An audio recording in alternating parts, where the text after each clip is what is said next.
मेरा नाम है मोहित और आपका स्वागत है हमारे यूट्यूब चैनल हिस्ट्री चैंपियन में। तो जैसा कि आप जानते हो, आपका जो यूनिट थर्ड है उससे संबंधित आप जितने भी इंपॉर्टेंट क्वेश्चन है वर्किंग ऑफ पंचायत समिति से संबंधित अपन पढ़ने वाले हैं, जिसके अंदर आपने 73वें संविधान संशोधन की शक्तियाँ व चुनौतियों से संबंधित जितने भी प्रश्न होंगे उनको अपन विस्तार से पढ़ेंगे। तो ये तीन नंबर यूनिट है। यूनिट फर्स्ट और यूनिट सेकंड मैं ऑलरेडी रिवाइज करवा चुका हूँ आपको, जो आपके सामने अगर अभी तक आपने नहीं देखी है तो प्ले लिस्ट में लिंक दे रहा हूँ उनका, वहाँ पर जाकर जरूर से देख लेना उनको। प्ले लिस्ट का लिंक डिस्क्रिप्शन में मिलेगा, वहाँ से जाकर यूनिट फर्स्ट और यूनिट सेकंड को दोनों को अच्छे से देख लेना। और जो ये पीडीएफ है आपके सामने, ये आपके हमारे टेलीग्राम चैनल पे देखने को मिल जाएगी ये वाली पीडीएफ, तो वहाँ से जाकर पीडीएफ को जरूर से डाउनलोड कर लेना और उसको अच्छे से पढ़ के चले जाना। 90% तक प्रश्न यहीं से देखने को मिल जाते हैं। पिछले 2-3 सालों से समस्या सर हमारे बैक लग जाती है, इस बार एक भी सब्जेक्ट में बैक नहीं लगने दूंगा। तो बस पीडीएफ को पढ़ लेना और वीडियो सॉल्यूशंस को अच्छे से देख लेना। चलो शुरू करते हैं अपन वीडियो को। 73वें संविधान संशोधन 1992 की प्रमुख प्रावधानों पर चर्चा कीजिए। तो 73वां संविधान संशोधन हुआ 1992 की, उसके क्या क्या प्रमुख प्रावधान रहे हैं उसके बारे में अपन विस्तार से चर्चा करने वाले हैं। काफ़ी ज़्यादा महत्वपूर्ण प्रश्न है आपके सामने यूनिट थर्ड का।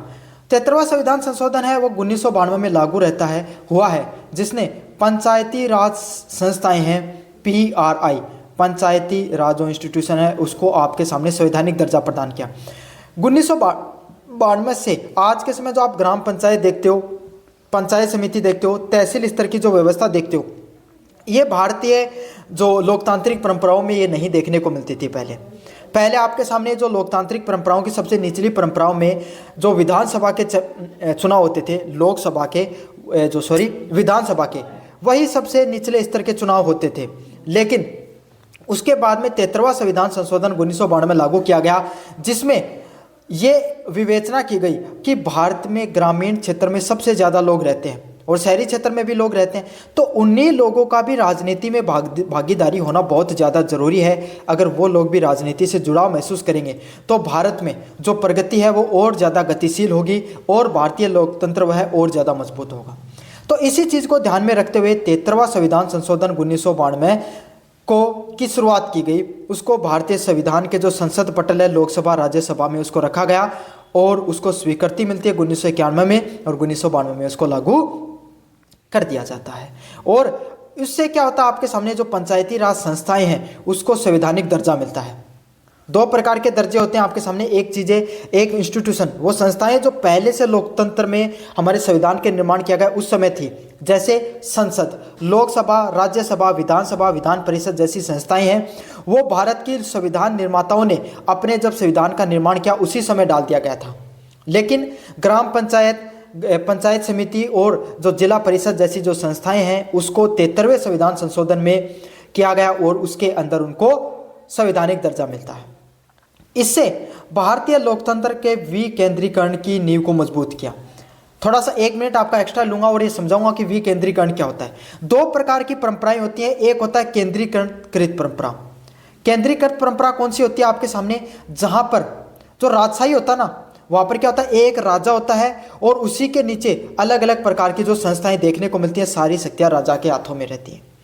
तो वो परंपराएं, वो लोकतांत्रिक या राजशाही परंपराएं जिसमें आपके सामने सिर्फ एक व्यक्ति के हाथों में सारी शक्ति हो, उसको केंद्रीगत शक्तियों के नाम से जाना जाता है, केंद्रीकरण के नाम से जाना जाता है। इसी के विपरीत आपके सामने विकेंद्रीकरण होता है, जहां पे एक से अधिक लोगों के पास शक्ति होती है, उसी को विकेंद्रीकरण के नाम से जाना जाता है। अब क्या हो गया, पहले प्रधानमंत्री उसके पास शक्तियां हैं, उसके बाद में आपके सामने जो मुख्यमंत्री है उसके पास सबसे बड़ी शक्तियां हैं और ग्रामीण स्तर में सरपंच के पास भी उतनी प्रधान है, उसके पास भी शक्तियां देखने को मिलती हैं। तो ग्रामीण स्तर से लेकर राज्य स्तर से लेकर देश के सबसे बड़े प्रधानमंत्री के स्तर तक हर स्तर पे शक्तियों का बंटवारा देखने को मिला। इसी शक्तियों के बंटवारे को क्या कहा जाता है, विकेंद्रीकरण के नाम से जाना जाता है। अब ये 73वां संविधान संशोधन देखने को मिला, इसमें क्या किस प्रकार की संरचनाओं को रखा गया, किस प्रकार की विविध प्रकार की चीजों को इसमें जोड़ा गया, इसके बारे में भी अपन विस्तार से पढ़ेंगे। सबसे पहला प्रावधान इसके अंदर डाला गया त्रिस्तरीय संरचना। त्रिस्तरीय संरचना क्या है, सभी राज्यों में 20 लाख से कम वाले जनसंख्या वाले राज्यों को छोड़कर 3 भागों में बांट दिया गया। ऐसे राज्य जिसमें 20 लाख से कम जनसंख्या है उसमें आपके सामने जो पंचायत पंचायती राज व्यवस्था को लागू नहीं किया गया क्योंकि वो खुद बहुत छोटे हैं, उन्हें इतनी ज़रूरत नहीं है। लेकिन जहाँ पे 20 लाख से ज़्यादा जनसंख्या देखने को मिली जिस राज्य में, उसको 3 भागों में बांट दिया गया उसकी पंचायती राज व्यवस्था को। सबसे निचले स्तर में आता है ग्राम, गांव होता है, समझ में आ गया। गांव के अंदर ग्राम पंचायतों का निर्माण किया गया जिसका मुखिया सरपंच होता है। फिर बहुत सारी ग्राम पंचायत गांवों को मिलाकर क्या बनता है आपके सामने, खंड या ब्लॉक, समझ में आ गया। ब्लॉक पे निर्माण किया गया आपको पंचायत समिति का, जिसके बारे में अपन विस्तृत रूप से अध्ययन कर रहे हैं इस विषय में। और फिर आपके सामने जो जिले पर निर्माण किया गया जिला परिषद का। तो इस तरीके से आपके सामने 3 अलग अलग भागों में इनको बांटा गया, जहाँ पे पंचायतों की एक समान व अनिवार्य जो प्रणाली है उसको स्थापित किया गया, जहाँ पे पंचायती स्तर पे एक समान व अनिवार्य त्रिस्तरीय जो प्रणाली है उसको इसमें लागू किया गया। समझ में आ गया। तो 3 स्तर मैंने आपको समझा दिए हैं और तीनों की अपनी अपनी विकेंद्रित लोकतांत्रिक परंपराओं के तहत शक्तियां देखने को मिलती हैं। अगले वाला पॉइंट है सीधा चुनाव व निश्चित कार्यकाल। पंचायतों के सभी स्तरों पर सदस्यों का चुनाव अप्रत्यक्ष होगा। मतलब इसमें सबसे मुख्य बिंदु यही जोड़ा गया कि पंचायती राज में जितने भी सदस्य होंगे उनका प्रत्यक्ष चुनाव होगा। बहुत महत्वपूर्ण पॉइंट है। सबसे पहले पर बात करें, आप जब ग्राम पंचायतों का जो चुनाव होता है तो क्या आप अपने सरपंच को चुनते हो, खुद चुनते हो या नहीं चुनते हो? आप सभी कहोगे सर बिल्कुल हम चुनते हैं, हमारे गांव में ग्राम पंचायत में सरपंच का चुनाव होता है, पंच का चुनाव होता है, तो हम खुद वोट देकर उनको चुनाव करते हैं। तो ये पहले स्तर पे होता है ग्राम पंचायत का चुनाव। फिर पंचायत समिति पे शायद आपको पता है नहीं पता, अपने पिताजी से, अपने दादाजी से, या जो राजनीति से जुड़े हुए व्यक्ति हैं, या आप भी अगर आप वोट देते हो तो आपको पता चलेगा जिस दिन ग्राम पंचायत के चुनाव होते हैं उसी दिन जो आपके सामने जो पंचायत समिति के भी चुनाव होते हैं। 10,000 के वोट, 20,000 के वोट जिनको बोला जाता है, पंचायत समिति के सदस्यों के नाम से चुना जाता है। वो भी प्रत्यक्ष रूप से चुने जाते हैं, जनता उनका निर्वाचित करते हैं। जिस दिन आपके सामने सरपंच के चुनाव होते हैं उसी दिन पंचायत समिति के और जिला परिषद के चुनाव भी देखने को मिलते हैं आपके सामने। वहीं पर आपके सामने पंचायत समिति में, ग्राम पंचायत में आपके सामने चुनाव होता है किसका, सरपंच का। पंचायत समिति में जो पंचायत समिति के सदस्य हैं वो चुनाव करते हैं प्रधान का। समझ में आ गया। तो आपने सुना ना, प्रधान शब्द काफी पॉपुलर है। वो कहां से निकल कर आया आपके सामने, पंचायत समिति का मुखिया होता है उसको प्रधान के नाम से जाना जाता है। यदि समिति समय से पहले भंग हो जाती है तो 6 महीने के भीतर चुनाव करना अनिवार्य होता है। चाहे सरपंच के चुनाव हो, चाहे आपके सामने पंचायत समिति के चुनाव हो। अगर समय से पहले, अगर जो प्रधान है या आपके सामने जो पंचायत समिति का सदस्य है, पंच हो गया, सरपंच हो गया, वो किसी प्रकार की कानूनी दांवपेच में फंस जाता है, भ्रष्टाचार में पाया जाता है, या फिर शारीरिक व मानसिक रूप से असक्षम है, जो इस लोकतांत्रिक जो पद है उसको निभाने में असक्षम है, तो क्या हो जाता है, उसको हटा दिया जाता है, भंग कर दिया जाता है। उस जो चुनावी परंपरा, जो उस व्यक्ति को पद से हटा दिया जाता है और उसके बाद में 6 महीनों में फिर से चुनाव करवाना क्या माना गया है, अनिवार्य माना गया है। अगले वाले पॉइंट की तरफ आप बढ़े। आपके सामने आरक्षण भी दिया गया है। SC ST जनसंख्या के अनुपात आपके सामने आरक्षित की गई है। मतलब जिस तरीके से आपके सामने MLA और MP के चुनाव में आपके सामने SC और ST अनुसूचित जाति व अनुसूचित जनजाति की जो सीटें उनको आरक्षित की जाती हैं, उसी तरीके से आपने सुना होगा सरपंच के चुनाव में अक्सर कि ये तो इस बार SC की सीट है, इस बार ST की सीट आई है, इस बार OBC की सीट है, इस बार जनरल की सीट है। तो जनसंख्या के अनुपात के अनुसार से सीटों को आरक्षित किया जाता है। सभी स्तर की महिलाओं के लिए 1/3 सीटों को आरक्षित किया जाता है। मतलब अगर कुल 300 ग्राम पंचायत हैं तो 100 सीटें आपके सामने महिलाओं को जाएंगी, 200 सीटें पुरुषों को, और उसमें भी अलग अलग जातिगत चीज़ें देखने को मिलती हैं। SC ST OBC और जनरल के हिसाब से सीटों को बंटवारा होता है। और SC की सीट है तो उस पर SC का कैंडिडेट लड़ेगा, ST की सीट है तो ST का कैंडिडेट लड़ेगा, जनरल की सीट है तो जनरल का कैंडिडेट लड़ेगा, और अगर OBC की सीट है तो OBC का कैंडिडेट लड़ेगा। क्लियर और नोट? मुझे उम्मीद है आपको हर चीज़ अच्छे से समझ में आ रही होंगी। राज्य चुनाव आयोग, इन सब चुनावों को जिस तरीके से आपके सामने राष्ट्रीय चुनाव आयोग है वो लोकसभा, राज्यसभा, विधान परिषद और विधानसभा के चुनाव करवाने के लिए जिम्मेदार होता है, उसी तरीके से अगर जो सबसे निचली जो संस्थाएं हैं, लोकसभा ग्राम पंचायत, पंचायत समिति, जिला परिषद और जो नगरीय जो चुनाव होते हैं जिसमें मेयर का चुनाव होता है, उसका चुनाव कौन कराता है? कंपटीशन की दृष्टि से भी इंपॉर्टेंट क्वेश्चन है। कौन कराता है आपके सामने? राज्य चुनाव आयोग है, वो इनका चुनाव करवाता है। कौन करवाता है? राज्य चुनाव आयोग है, उसके द्वारा चुनाव करवाया जाता है। जहाँ से निष्पक्ष रूप से चुनाव करवाया जाता है चुनाव आयोग के द्वारा, और ये एक संवैधानिक संस्था है। राज्य चुनाव आयोग राष्ट्रीय चुनाव आयोग के नीचे काम करती है। समझ में आ गया आपको? सारी चीज़ें अच्छे से समझ में आ रही होगी, मुझे उम्मीद है। अगले वाला पॉइंट है राज्य वित्त आयोग। हर 5 साल में पंचायतों की वित्तीय स्थिति की समीक्षा के लिए राज्य व पंचायतों के बीच में राजस्व का बंटवारा होता है। आप सुनते होंगे कि भाई इस बार हमारी ग्राम पंचायत को 5 करोड़ का, 10 करोड़ का, 15 करोड़ का, इस हिसाब से हमें पैसे का बंटवारा देखने को मिला है। तो एक राज्य वित्त आयोग की, जैसे एक राष्ट्रीय वित्त आयोग होता है आपके सामने, उसी तरीके से एक राज्य वित्त आयोग होता है, उसका निर्माण किया जाता है। और वो क्या करता है कि किस ग्राम पंचायत को कितना पैसा बंटवारा करना है, कितना राजस्व देना है, उस बंटवारे को देने का काम किसका होता है? राज्य वित्त आयोग का कार्य होता है, जो राज्य के बीच में हर ग्राम पंचायत, पंचायत समिति के बीच में पैसे के बंटवारे करने का कार्य करता है। अच्छा, इस राजस्व को बंटवारे के लिए सिफारिशें देने हेतु इस आयोग के गठन किया जाता है। तो ये कितना पैसा किस ग्राम पंचायत, किस पंचायत समिति को दिया जाएगा, यह निर्धारण कौन करता है? राज्य वित्त आयोग करता है, इसीलिए इसका गठन होता है। अगले वाला पॉइंट आपके सामने 11वीं अनुसूची। इस संशोधन के द्वारा संविधान में 11 अनुसूची जोड़ी गई, जिसमें 29 विषय सूचीबद्ध किए गए हैं। अगर हम विस्तार से बात करें आपके सामने, तो 11वीं जो अनुसूची में एक अलग से पॉइंट डाल दिया गया पंचायती राज व्यवस्था का। अनुसूचियां हैं, कुल 12 अनुसूचियां हैं। 11वीं अनुसूची में पंचायती राज और 12वीं में नगरीय व्यवस्था को देखने को मिलती है। इसमें कुल 29 विषयों को सूचीबद्ध किया गया है, जिसमें हर पंचायत को कानून बनाने व कार्य करने का अधिकार दिया गया है। जिस तरीके से एक एक राज्य है, उसको अपने राज्य का विकास करने का, कानून बनाने का, कानून व्यवस्था को लागू करने का अधिकार होता है।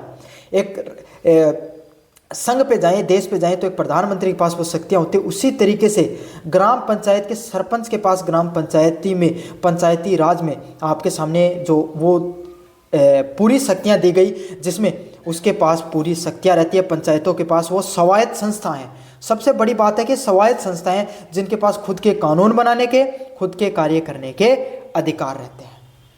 इन सब प्रावधानों को आपके सामने जो स्थानीय स्वशासन के एक ठोस संवैधानिक आकार दिया, और ये जो जितने भी प्रावधान देखने को मिले, इसके कारण एक ठोस आपके सामने संवैधानिक संस्था है वो उभर कर आई है।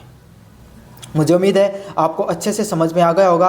ये जो 73वां संविधान संशोधन 1992 का जो पर्सन है, काफ़ी ज़्यादा महत्वपूर्ण पर्सन है, कंपटीशन की दृष्टि से भी और एग्जाम के परस्पेक्टिव से भी।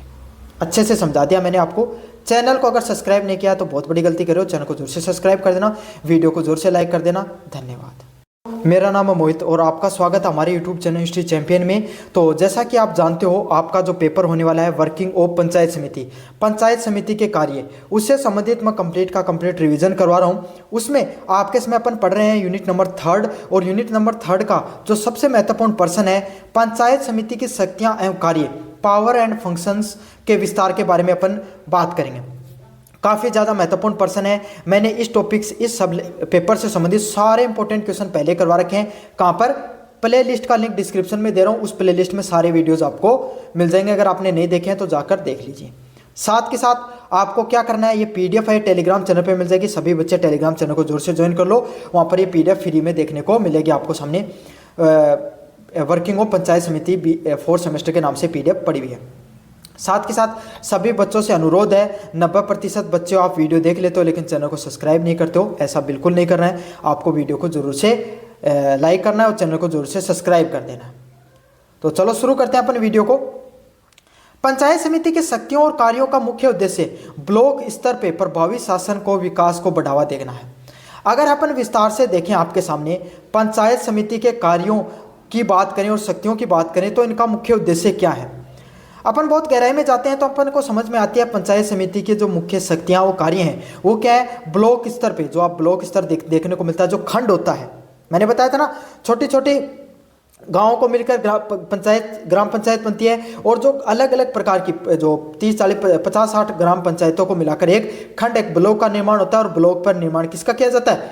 पंचायत समिति का निर्माण किया जाता है, जिसका मुख्य उद्देश्य यह है कि ब्लॉक स्तर पर एक प्रभावी शासन और विकास को बढ़ावा देना। मतलब ब्लॉक स्तर पे आपके सामने एक अच्छे शासन है, प्रभावी शासन है, उसको लागू किया जाए, और विकास है उसको बढ़ावा दिया जाए। मतलब ब्लॉक स्तर पे एक जो शासन प्रणाली है उसको, विस्तृत शासन प्रणाली को लागू किया जाए और विकास को बढ़ाने के लिए कार्य किया जाए। ये शक्तियां आपके सामने जो पंचायत समिति की जो शक्तियां होती हैं वो कुल कौन सी अनुसूची में दी गई है? 11 अनुसूची में कुल 29 शक्तियों के बारे में बताया गया है। समझ गया? तो संविधान के जो 11वीं अनुसूची है उसमें पंचायत समिति की सारी शक्तियों के बारे में बताया गया है। क्या क्या है इनके बारे में अपन विस्तार से देखेंगे, सारी की सारी शक्तियों के बारे में। पहला है विकास नियोजन। पंचायत समिति अपने ब्लॉक के लिए वार्षिक और पंचवर्षीय विकास योजनाएं तैयार करती है। जो पंचायत समिति होती है वो क्या करती है? अपने ब्लॉक के लिए और अपने जो अपना ब्लॉक होता है, जो खंड होता है, उसमें पूरे वर्ष के लिए 5 वर्षीय योजनाओं का निर्माण करती है। 5 वर्ष के लिए आपके सामने जो 5 वर्ष के लिए पंचायत समिति है उसका क्या होता है? उसका गठन होता है। तो इसीलिए वो जिस प्रकार से पहले भारत में पंचवर्षीय योजनाएं देखने को मिलती थी राष्ट्रीय स्तर पे, अब तो वो योजना आयोग को भंग करके नीति आयोग को लागू कर दिया गया है। लेकिन अभी भी जो पंचायत समितियां होती हैं वहाँ पर 5 वर्ष के लिए पंचायत समिति का गठन होता है और 5 वर्ष में जो प्रधान हो गए, आपके सामने पंचायत समिति के सदस्य हो गए, जो सरपंच हो गए, वो कुछ एजेंडों के साथ, कुछ घोषणाओं के साथ जिन्होंने अपनी जनता से वादे किए थे उनको पूरा करने के लिए, उन विकास योजनाओं को लागू करने के लिए उन्होंने जो वादे किए थे उनको लागू करने के लिए वो क्या करते हैं? आपके सामने 5 वर्ष की योजना तैयार करते हैं, जिसमें ग्राम पंचायतों की जो योजनाएं होती है उनको क्या किया जाता है? समेकित किया जाता है, जिसमें सारी की सारी जो ग्राम पंचायत होती हैं उनकी जितनी भी योजनाएं होती हैं उनको सारों को क्या किया जाता है? इकट्ठा करके एक जगह जोड़ लिया जाता है, जहाँ पे सभी ग्राम पंचायतों के भाई एक जो पंचायत समिति की मीटिंग होती है, इसमें सभी सरपंचों को, जितने पंचायत समिति के सदस्यों को पूछा जाता है कि भाई आपके कहाँ कहाँ समस्या है, आपके किस खंड में कौन सी विकास योजना लागू करनी है, और इसी हिसाब से उसी मीटिंग में एजेंडे तैयार किए जाते हैं, विकास परियोजनाओं को तैयार किया जाता है। अगले वाला प्रश्न की बात करें, योजनाओं का क्रियान्वयन करना। यह केंद्र व राज्य सरकार द्वारा वित्त पोषित सभी विकास कल्याणकारी योजनाएं, मतलब केंद्र व राज्य सरकार के द्वारा जो योजनाएं हैं, जो जनता के लिए, ग्रामीण स्तर की जो जनता है उसके लिए जो योजनाएं पहले से जो शुरू की गई हैं, उन योजनाओं को, उन जो विकास व कल्याणकारी योजनाओं को धरातल पे लागू करने का किसका कार्य होता है? पंचायत समिति व ग्राम पंचायत का कार्य होता है, जिसमें अलग अलग प्रकार की परियोजनाएं आती हैं। जैसे कृषि परियोजनाएं होगी आपके सामने, जिसमें जो बीज का वितरण करना, उर्वरकों का वितरण करना, कोई नई स्कीम आई है जिसमें आपके सामने जो किसानों को मुआवजा देना हो गया, फसल बीमा योजना हो गई। तो इन पर जैसी जो योजनाएं हैं, जो कृषि से संबंधित योजनाएं हैं, उन सभी योजनाओं को विस्तार से लागू करना। स्वास्थ्य को से संबंधित योजना, ग्रामीण स्तर में आंगनबाड़ी, स्वास्थ्य समुदाय केंद्र, जो आपके सामने ग्राम जो शहरी स्तर पे, शहर में काफ़ी बार जो गांव के अंदर 2-3 गांव पे एक बड़ा अस्पताल होता है आपके सामने, है ना, उसको अस्पताल के सभी चीज़ों की जिम्मेदारी पंचायत समिति के अंतर्गत होती है। उनके नीचे आने वाले जितने भी जो स्वास्थ्य केंद्र होते हैं, स्वास्थ्य विभाग से संबंधित चीज़ें होती हैं, वो सारी की सारी जो वो सही से कार्य कर रहे हैं नहीं कर रहे हैं, अधिकारी किसी चीज़ की ज़रूरत है, कोई नई योजना आई है, उसको लागू करना धरातल पे किसका काम है? पंचायत समितियों का काम है। शिक्षा, प्राइमरी व सेकेंडरी स्कूल और हायर जो प्राइमरी, सेकेंडरी और सीनियर सेकेंडरी स्कूल होती हैं, सभी स्कूल पे अध्यापक सही से बच्चों को पढ़ाएं। वहाँ के भवनों की जर्जर स्थिति है तो उनको सही से आपके सामने से सही से भवनों का निर्माण किया जाए, उनका पुनर्निर्माण किया जाए। नए भवनों की जरूरत है तो नए भवनों का निर्माण किया जाए। टीचर, अध्यापक है, बच्चों को अच्छे से शिक्षा दे रहे हैं नहीं दे रहे हैं, इन सब चीज़ों पर भी पूर्ण रूप से क्या किया जाता है? शिक्षा को भी सही से शिक्षा विभाग से संबंधित चीज़ों को भी सही से लागू करना धरातल पे किसका काम है? पंचायत समिति का काम है। साथ के साथ बीपीएल और आपके सामने ग्रामीण आवास योजनाएं हैं, उन जैसी ग्रामीण आवास योजनाओं को धरातल पे लागू करने का कार्य किसका? आपके सामने सभी परियोजनाओं को धरातल पे लागू करने का किसका कार्य होता है? पंचायत समिति है, उसका कार्य होता है। ये एक प्रकार की नोडल एजेंसी के रूप में कार्य करती है। नोडल एजेंसी कौन सी एजेंसी होती है? वो एजेंसी जो उसको लागू भी करती है, उनके लिए पैसा भी आवंटित करती है, और वो कार्य सही से हो रहे हैं नहीं हो रहे हैं उनको धरातल पे जांच करने का भी कार्य करती है। जिनमें सबसे बड़ा अधिकारी है, प्रशासनिक दृष्टि से सबसे बड़ा अधिकारी वीडियो होता है, जो ग्राम पंचायतों पे सही से कार्य नहीं हो रहा है उनके नीचे जितने अधिकारी जो सरकारी कर्मचारी कार्य करता है उन सब से रिपोर्ट लेने का कार्य वीडियो का होता है। और निर्वाचित जो सबसे बड़ा पद होता है वो किसका होता है? प्रधान का होता है, जो जनता के सामने आने वाली समस्याओं को समाधान करने का कार्य करता है। तो ये एक प्रकार की बहुत ही सुंदर लोकतांत्रिक परंपराओं में से है जहां पे दोनों संसदीय प्रणाली मतलब जो निर्वाचित प्रणाली और आपके सामने जो लोकतांत्रिक प्रणाली में जो कार्य प्रणाली है, दोनों एक जगह एक समय पर कार्य करती हैं और मिलजुल कर कार्य करती हैं आपके सामने। अगले वाला पॉइंट है वित्तीय व बजटीय नियंत्रण। समिति के पास अपने आय स्रोतों से धन जुटाने और विकास कार्य करने व निधियों का आवंटन करने की शक्ति है।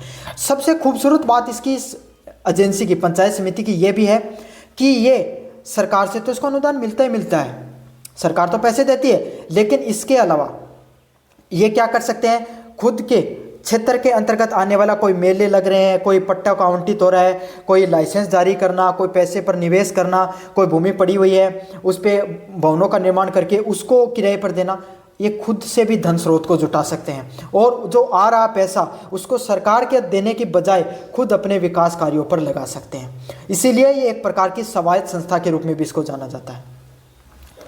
साथ के साथ ये ग्राम पंचायतों के बजटों की समीक्षा व अनुमोदन भी करती है। बहुत महत्वपूर्ण पॉइंट है।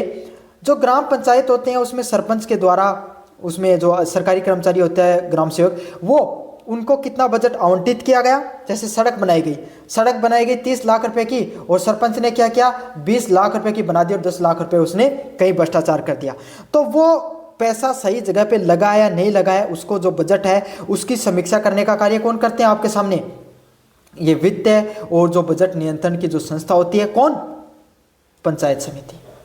समझना, खुद पैसे भी जुटा सकती है, विकास कार्य में भी लगा सकती है। ग्राम पंचायतों का पैसा बजट वो दिया गया था उन्हें वो सही जगह लगाया नहीं लगाया, इसकी समीक्षा करने का कार्य किसका होता है, ग्राम जो पंचायत समिति है उसी का होता है। मुझे उम्मीद है आपको अच्छे से सारी चीज़ें समझ में आ रही होंगी। अगले वाला पॉइंट है पर्यवेक्षण और समन्वय।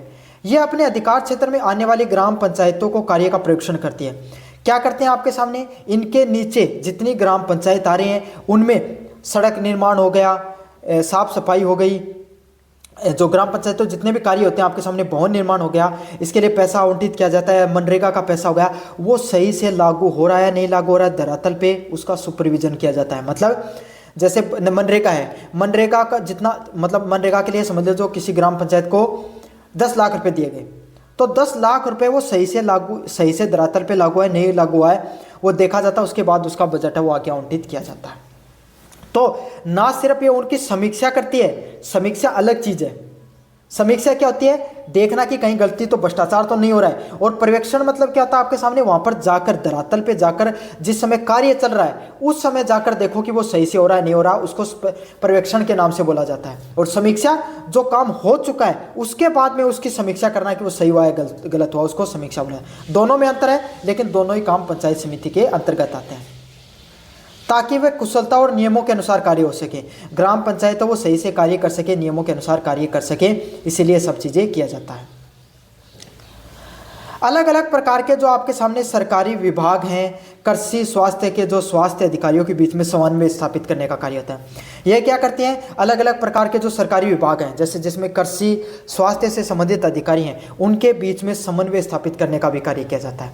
भाई अलग अलग डिपार्टमेंट है, जैसे कृषि से संबंधित डिपार्टमेंट है, स्वास्थ्य से संबंधित जो डिपार्टमेंट है, तो दोनों को मतलब कृषि की वजह से कुछ स्वास्थ्य से संबंधित अगर कोई दिक्कतें आ रही हैं तो क्या कर सकते हैं भाई, दोनों डिपार्टमेंट आपस में बैठकर उस पर काम कर सकते हैं। या कृषि क्यों, ग्राम पंचायत का कोई अधिकारी हो चाहे जो और कोई अधिकारी हो, पंचायत समिति का कोई अधिकारी हो, सबके बीच में वो वहाँ पर बैठ सकते हैं। अलग अलग ग्राम पंचायतों के लोग, उनके बीच में अगर कोई मतभेद है उसको भी रिजोल्व कर सकते हैं। अगले वाला पॉइंट आपके सामने सामुदायिक सेवाएं। ये सार्वजनिक सड़कें, पुलियां, पेयजल योजनाएं व सामुदायिक स्वास्थ्य केंद्रों का निर्माण करने का कार्य किसका होता है, पंचायत समिति का होता है। पंचायत समिति का काम सिर्फ सर्वेक्षण समीक्षा करने का, बजट आवंटन का ही काम नहीं होता है, बल्कि ये खुद भी सार्वजनिक सड़कों का निर्माण करना, अपने क्षेत्र में आने वाली पुलियों का निर्माण करना, पेयजल योजना कि हर लोग सभी लोगों को स्वच्छ पेयजल पानी मिले, सामुदायिक स्वास्थ्य केंद्र होते हैं उनका निर्माण करना, सारे का सारे काम किनका है, पंचायत समिति का ही कार्य होता है।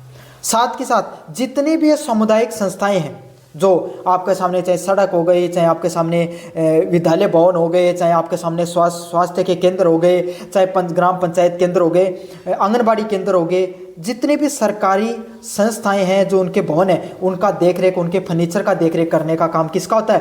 पंचायत समिति का ही कार्य होता है। नियम बनाने की शक्ति। कुछ मामलों में राज्य विधानमंडल द्वारा सौंपे गए विषयों को सीमित अपने क्षेत्र में नियम बनाने की शक्ति किसके पास होती है? पंचायत समिति के पास होती है। अलग अलग प्रकार के जो राज्य विधानमंडल होते हैं उनमें जो नियम बनाने की शक्ति भी किसके पास देखने को मिलती है? पंचायत समिति के पास ही देखने को मिलती है। इन शक्तियों का प्रयोग प्रधान की अध्यक्षता में व वीडियो की जो प्रशासनिक सहयोग से किया जाता है। तो मैंने बताया सरकारी कर्मचारियों में कार्य प्रणाली की दृष्टि से वीडियो सबसे बड़ा अधिकारी होता है। निर्वाचित क्षेत्रों के आधार से प्रधान सबसे बड़ा अधिकारी होता है। दोनों अपने सहयोग से सबसे बड़े अधिकारी हैं। इन दोनों के सहयोग से ये योजनाएं हैं उसको सही से क्रियान्वित किया जाता है। मुझे उम्मीद है पंचायत समिति के जितने भी जो कार्य हैं और जो उनकी शक्तियाँ हैं उसके बारे में आपको विस्तार से पता चल गया होगा। और अन्य वीडियो देखने हैं तो चैनल को जोर से सब्सक्राइब कर देना, वीडियो को जोर से लाइक कर देना। धन्यवाद। हेलो बच्चों, मेरा नाम है मोहित और आपका स्वागत है हमारे यूट्यूब चैनल हिस्ट्री चैंपियन में। तो जैसा कि आप जानते हो आपका जो पेपर होने वाला है वर्किंग ऑफ पंचायत समिति, उसकी यूनिट नंबर 3 पढ़ रहे हैं और उसके जितने भी महत्वपूर्ण प्रश्न है सारे के सारे अपन विस्तार से करें। उसका अगला महत्वपूर्ण प्रश्न है पंचायत समिति के समक्ष उपस्थित प्रमुख चुनौतियों का विश्लेषण कीजिए। तो पंचायत समिति के सामने कौन सी प्रमुख चुनौतियां देखने को मिलती हैं उसके बारे में अपन प्रमुख रूप से विश्लेषण करेंगे। काफ़ी ज़्यादा महत्वपूर्ण प्रश्न है, अपन विस्तार से समझेंगे कौन सी चुनौतियाँ हैं जिनका सामना करना पड़ता है कोई एक पंचायत समिति को। तो चलो शुरू करते हैं अपन वीडियो को। इससे पहले आपके सामने जो मैंने यूनिट 1 और यूनिट 2 वो ऑलरेडी करवा चुका हूं, उसका जो प्लेलिस्ट का लिंक डिस्क्रिप्शन में दे रखा है, डिस्क्रिप्शन में जाके प्लेलिस्ट और दूसरे वीडियो भी देख लेना। साथ के साथ टेलीग्राम चैनल पे पीडीएफ पड़ी है, टेलीग्राम चैनल पे जाकर इस पीडीएफ को जरूर से पढ़ लेना आपके सामने। तो अब आप बढ़ते हैं अपन आगे की तरफ। आपके सामने पंचायत समिति को प्रभावी ढंग से लागू करने के लिए कई महत्वपूर्ण चुनौतियाँ हैं आपके सामने। भाई पंचायत समिति स्वायत्त संस्था है, आपके सामने ग्राम पंचायत जो सबसे निचले स्तर की संस्था होती है भारतीय लोकतांत्रिक परंपराओं में निर्वाचन स्तर की, उसकी उनको चीज़ों को नियंत्रण करने के लिए उनकी जो ग्राम पंचायत उस पर सही से कार्य हो रहे हैं नहीं हो रहे हैं उसकी समीक्षा करने के लिए जो बीच की संस्था होती है, जिला स्तर की संस्था, ग्रामीण स्तर के बीच की संस्था पंचायत समिति होती है, जो दोनों के बीच में समन्वय करने का कार्य करती है जिला स्तर पे और ग्राम पंचायत के स्तर पे। तो उनके सामने क्या क्या किस प्रकार की चुनौतियां होती हैं इसको अपन विस्तार से पढ़ेंगे। उसमें पहली चुनौती है वित्तीय अपर्याप्तता पर निर्भर होना। मतलब सीमित अपनी आय के लिए सरकारी अनुदान पर अत्यधिक निर्भर रहते हैं। इसमें अलग अलग प्रकार की चीज़ें दे रखी हैं कि किस तरीके से ग्राम पंचायत पंचायत समिति किस तरीके से पैसे कमा सकती है। कोई मेले, कोई तीर्थ स्थल, इससे पैसा कमा सकती है, कोई लाइसेंस के माध्यम से आपके सामने कम पैसे कमा सकती हैं, साथ के साथ कोई निवेश वगैरह से। लेकिन ये इन सब चीज़ों से इतना ज़्यादा पैसा नहीं आता है। तो इनको पंचायत समिति होती हैं, इनको मुख्यतः किस चीज़ पर निर्भर होना पड़ता है? सरकारी अनुदान, सरकारी पैसे पर विशेषकर ज़्यादातर निर्भर होना पड़ता है। क्यों? क्योंकि स्थानीय करों और शुल्कों का संग्रहण कमजोर है। मतलब स्थानीय शुल्क और जो कर है वो इतना ज़्यादा नहीं हो पाता है कि जो पंचायत समिति है उसके जो और अन्य कार्य हैं वो अच्छे से हो पाए। तो वित्तीय स्वायत्तता की कमी का कारण बनते हैं। इसलिए क्या होती है, ये खुद वित्तीय रूप से पैसे आर्थिक रूप से इसे राज्य स्तर पे ज़्यादा निर्भर होना पड़ता है। राज्य स्तर तय करता है कि कितना पैसा इनको देना चाहिए, कितना नहीं देना चाहिए। वो चाहे तो ज़्यादा दे सकते हैं, वो चाहे तो कम भी देते हैं। इसलिए पैसे के रूप में वित्तीय स्वायत्तता इनकी बहुत ही रूप से आपको कमज़ोर देखने को मिलती है। इसीलिए ये आपके सामने प्रशासनिक दृष्टिकोण से तो थोड़ी स्वायत्त रहती हैं, लेकिन वित्तीय रूप से इनको राज्य सरकार की इच्छाओं पर ही निर्भर रहना पड़ता है। समझ में आ गया? तो पैसे के लिए अधिकतर किस पे निर्भर रहना पड़ता है इनको? सरकारी जो संस्थाएं हैं, सरकार के द्वारा वित्त आयोग, सरकार जितना अनुदान देती है उसी पर इनको निर्भर रहना पड़ता है। अगले वाला पॉइंट है इनके लिए क्रियात्मक हस्तांतरण का अभाव, मतलब लैक ऑफ डिवोशन। 73वें संविधान संशोधन के बावजूद 11वीं अनुसूची के तहत 29 विषयों को डाला गया। मतलब 73वां संविधान संशोधन है, उसमें 11वीं अनुसूची में आपके सामने पंचायत समितियों को डाला गया, जिसमें कुल 29 विषय हैं जिनको पूरी तरीके से पंचायतों को स्थानांतरित नहीं किया गया। मतलब जितने इनको अधिकार हैं वो सारे के सारे अधिकार इनको नहीं दिए गए अभी तक। राज्य सरकार अभी भी इन सभी विषयों पर पर्याप्त प्रशासनिक व वित्तीय नियंत्रण बनाकर रखती है। मतलब सरकार नहीं चाहती है, राज्य सरकारें, कि पूर्ण रूप से आपके सामने जो ये पंचायत समितियां हैं, ग्राम पंचायत हैं, इनको पूरी की पूरी शक्तियां मिले। जो पूरे के पूरे 29 विषय हैं जिनको जो संविधान में दिए गए हैं वो इनको पूर्ण रूप से नहीं दिए जाते हैं। राज्य सरकार है वो अपने प्रशासनिक दृष्टि से और वित्तीय दृष्टि से इन सब चीज़ों पर पूर्ण रूप से नियंत्रण करके रखती हैं। समझ में आ गया? तो इससे भी इनकी स्वायत्ता में थोड़ी कमी देखने को मिलती है। अगले वाला पॉइंट आपके सामने, जहां पर कर्मचारी और क्षमता की कमी।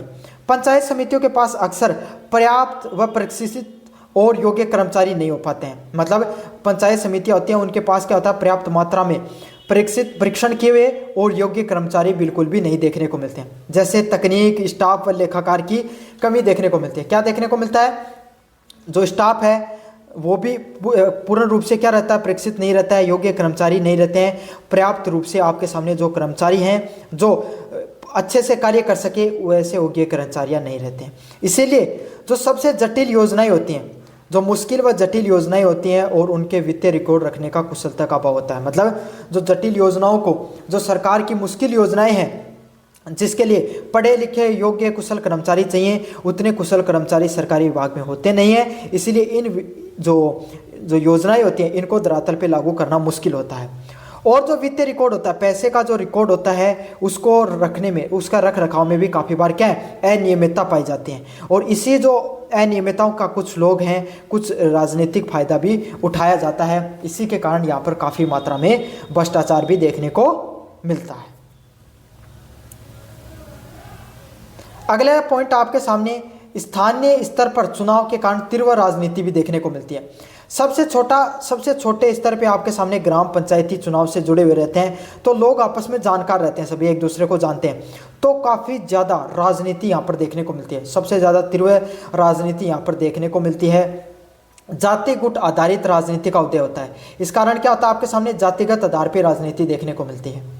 अलग अलग प्रकार की जातियां हैं, जाति हो गई, बिरादरी हो गई, धार्मिक स्तर की राजनीति देखने को मिलती है। जो लोग ग्राम पंचायतों में एक जाति की बहुलता है, उसके बजाय जो प्रधान है वो दूसरी जाति का आ गया, तो प्रधान को अच्छे से कार्य नहीं करने दिया जाता है।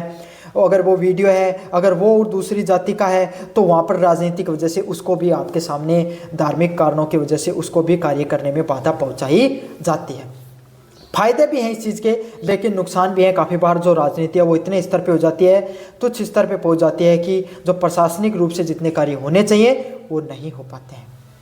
इसके विकास के निर्णय व्यक्तिगत लाभ या राजनीतिक प्रतिशोध किससे प्रभावित होते हैं, न कि जनहित के लिए। जो विकास के जो कार्य होते हैं उसमें क्या तो खुद का फायदा देखा जाता है या फिर राजनीतिक प्रतिशोध का, कि भाई वो उस जाति से जो व्यक्ति वो चुना गया उसको फायदा नहीं होना चाहिए, अपना फायदा होना चाहिए, व्यक्तिगत हित, अपना वोट बैंक मजबूत करने के लिए, अपनी वोट बैंक की जो राजनीति को बढ़ाने के लिए क्या किया जाता है। इस प्रकार के जो तीव्र राजनीति देखने को मिलती है। इसलिए जनता के जो विकास कार्य हैं, जनता हित है, वो कहीं ना कहीं पीछे छूटता हुआ दिखाई देता है इन सब चीज़ों के बीच में। समझ में आ गया आपको अच्छे से? राजनीति का बहुत गहरा प्रभाव देखने को मिलता है पंचायत समितियों में। अगले वाला पॉइंट है अत्यधिक नौकरशाही हस्तक्षेप। खंड विकास अधिकारी, बीडीओ और अन्य प्रशासनिक अधिकारियों का अत्यधिक नियंत्रण होने से निर्वाचन प्रतिनिधियों की कमजोरी सीमित होती है। वीडियो है सबसे बड़ा अधिकारी होता है, और राज्य सरकारों ने क्या किया, आपके सामने जो निर्वाचित लोग होते हैं, प्रधान हो गया, उसके पास शक्तियों को थोड़ा पूर्ण रूप से उनको दिया नहीं है। और जो प्रशासनिक अधिकारी होते हैं, खंड विकास अधिकारी है, वीडियो है, उसके पास सबसे ज़्यादा सवायत, उसके पास सबसे ज़्यादा ताकत होती है, वो सबसे ज़्यादा शक्तिशाली होता है, वो सबसे ज़्यादा आपके सामने क्या करता है, उसके पास अधिकतर शक्तियाँ देखने को मिलती हैं। इस कारण उसके अत्यधिक नियंत्रण होने के कारण जो जनप्रतिनिधि हो गए, प्रधान हो गया या पंचायत समिति के जो सदस्य हो गए, उनके पास शक्तियाँ हैं वो सीमित रहती हैं, उनके पास इतनी ज़्यादा शक्तियाँ नहीं रहती हैं। इससे जवाबदेही व स्थानीय नेतृत्व कमजोर होता है। इससे क्या होता है, आपके सामने जो जनता के प्रति जो पंचायत समिति के सदस्य हैं, आप जानते भी हो कि आपके पंचायत समिति के सदस्य कौन, आपके अपने आप आसपास पूछ लेना, आप नहीं जानते हो क्योंकि उनका उतना महत्व नहीं है। तो यही है कि इसीलिए जो वो पंचायत समिति के सदस्य हैं वो जनता के प्रति उतने जवाबदेही नहीं रह पाते हैं, उनका स्थानीय नेतृत्व कमजोर रहता है। ग्राम पंचायत के सरपंच है उसकी ज़्यादा वैल्यू होती है आपके सामने पंचायत समिति के सदस्यों से, जबकि पद से वो उनसे बड़े हैं, लेकिन फिर भी आपके सामने जो सरपंच है उसकी ज़्यादा महत्व रहता है। क्यों? क्योंकि वो स्वायत्त संस्था के रूप में काम करते हैं। यहाँ पर जो विकास अधिकारी होता है, खंड विकास अधिकारी, प्रशासनिक अधिकारी, उसके पास ज़्यादा शक्तियाँ देखने को मिलती हैं। इस वजह से आपके सामने जो पंचायत समिति के सदस्य हो गया, प्रधान हो गया, उसकी शक्तियाँ थोड़ी कमज़ोर होती हैं। समझ में आ गया? इसलिए जनता के प्रति जवाबदेही भी कमज़ोर रहती है, स्थानीय नेतृत्व भी सब में कमज़ोर देखने को मिलता है। इन सब चुनौतियों के बावजूद प्रशासनिक सुधार व अत्यधिक जो मुख्य सदस्य हैं उनकी वित्तीय स्वतंत्रता व सदस्यों के जो परीक्षण है उसके माध्यम से आपके सामने किया जा सकता है। अगर इन सब चुनौतियों को ऐसा नहीं है कि पार नहीं पाया जा सकता, इन सब चुनौतियों पर नियंत्रण नहीं किया जा सकता है, अलग अलग प्रकार के प्रशासनिक सुधारों के माध्यम से, वित्तीय स्वतंत्रता के माध्यम से जो सदस्य हैं उनको परीक्षण देकर क्या किया जा सकता है, इन सब चीज़ों पर कंट्रोल किया जा सकता है। तो ये था पंचायत समिति के समक्ष जितनी भी चुनौतियां हैं उसका विश्लेषण किया, उस पर अपन बात की। काफ़ी ज़्यादा महत्वपूर्ण प्रश्न था। कैसा लगा आपको जरूर से बताना। चैनल को जोर से सब्सक्राइब कर देना, वीडियो को जोर से लाइक कर देना। धन्यवाद।